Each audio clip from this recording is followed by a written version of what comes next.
So we're going to continually carrying calculation about the velocity. After velocity, we can calculation the displacement. As we know that using the average acceleration method, we can get v and v's equations of velocity like this.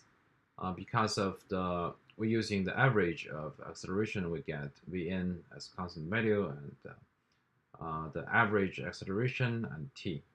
So v changes by this linear equation.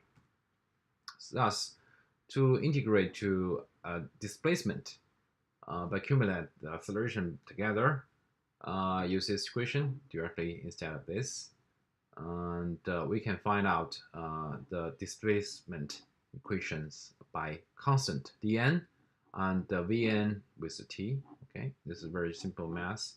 Accumulate because t becomes t squared, so there will be 4, there will be 2 comes out in here and becomes 4. And here is the equation for displacement. And instead of delta t to t, we can get dn plus 1. Dn, the same thing. Vn, same thing. T becomes delta t, and t squared becomes delta t, and you will get this kind of equation. Okay. However, we separate them, this together, separate them from here. Okay.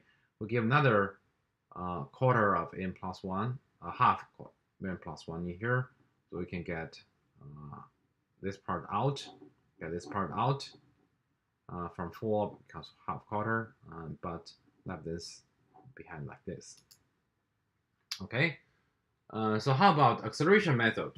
Acceleration method is also the similar thing, but we, instead of velocity equation to here like this, realize that here the delta t is a very square here, so it becomes a quarter here, a third quarter here, and a triple t power, and this parameter will be changed here, and you can see we need a constant of dn, right? We need a constant of dn with delta t here and delta t here and delta t here.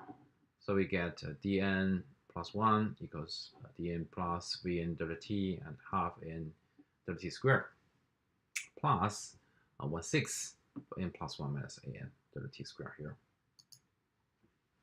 Okay, let's compare of the average and linear acceleration method again. We can find out velocity, the same thing as we explained before. However, the displacement, you can see term by term. Okay, dn here, same thing. Vn delta t, same thing.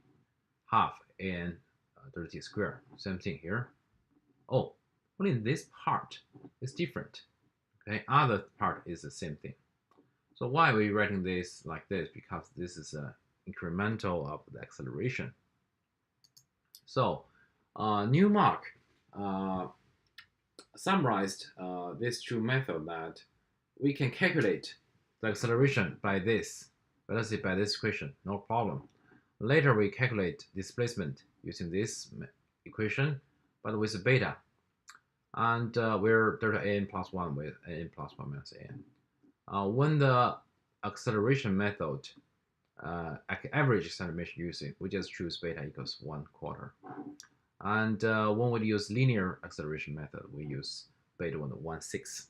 So only change one parameter, then we can change switch from the equations between them.